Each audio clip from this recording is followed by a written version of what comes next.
ஆனால் இன்றைக்கி அண்டை நாடுகள்லாம் ஒரு பகை நாடுகளாக, சைனாவிலேருந்து எல்லா நாடுகளும் பகை நாடுகளாகிடுச்சு.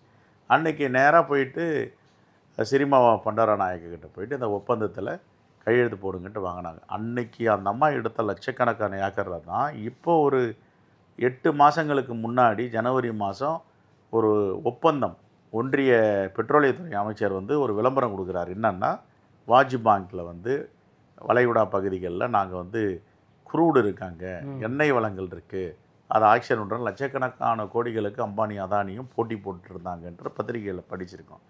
அப்படி ஒரு சின்ன இடத்த கொடுத்துட்டு இயற்கை வளமிக்க உலகத்திலேயே இல்லாத பல்லுயிர்கள், மைன்ஸ் அண்ட் மினரல்ஸ், குரூட் இருக்க இடத்த இந்தியாவிற்கு கொடையாக கொடுத்து இதை பற்றி யாரும் பேச மறுக்கிறீங்க? அரசியலுக்காக கட்சித்தீவுன்னு பேசினா போதுமா அப்படின்றத நான் கடுமையாக பேசினேன். அதுவும் எனக்கு ஒரு மனநிறைவு. ஸோ இந்த எல்லோருக்காகவும் என்னை உட்பட இந்த சமூகத்திற்காக, இந்திய சமூகத்திற்காக ஒரு மிகப்பெரிய தியாகம் செய்த அண்ணன் இந்திரா காந்தியை வந்து நாம் அவங்களுடைய செயலை வந்து வெளிப்படுத்தி பேசினது, அவங்க ரைட்ஸ் ப்ரொடெக்ட் பண்ணதில் வந்து எனக்கு ஒரு மகிழ்ச்சி உண்டு. 3வது மகிழ்ச்சி வந்து 30 ஆண்டு காலங்கமாக காமராஜருடைய அரங்கம், காமராஜருடைய திடல் ஒரு லிட்டிகேஷன்லேயே இருந்துச்சு.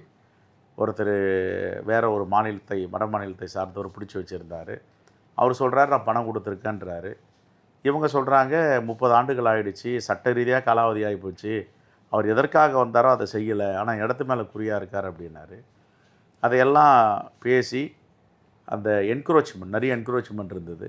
அந்த என்க்ரோச்மெண்ட்டெல்லாம் எடுத்துட்டு அதை கட்சி வசமாக்கி, ட்ரஸ்ட்டு வசமாக, அறக்கட்டளை வசமாக்கி ஆக்கணும். அது நீதிமன்றத்துக்கு போனாங்க. நீதிமன்ற நீதிபதிகளை அதை என்ன சொன்னாங்கன்னா, இது ஒரு ட்ரஸ்ட்டோட ப்ராப்பர்ட்டி, பெருந்தலைவர் காமராஜர் அவர்கள் ஏழை எளிய மக்களுக்கு உதவி செய்வதற்காக நான் ப்ராஃபிட்டபிள் ஆர்கனைசேஷன், அதாவது லாபம் ஈட்ட முடியாத ஒரு அறக்கட்டளையை நிறுவியிருக்காரு. அது எவ்வளோ கஷ்டப்பட்டு இந்த சொத்தை வாங்கியிருப்பார். அதில் போயிட்டு நீங்கள் லிட்டிகேட் பண்ணலாமா? நீங்கள் கட்டடம் கட்ட போனீங்க, கட்டடம் கட்ட முடியலன்னா நீங்கள் வந்துடணும். 30 வருஷமாக எப்படி உங்கள் கஸ்டோடியில் வச்சுருப்பீங்க அப்படின்னு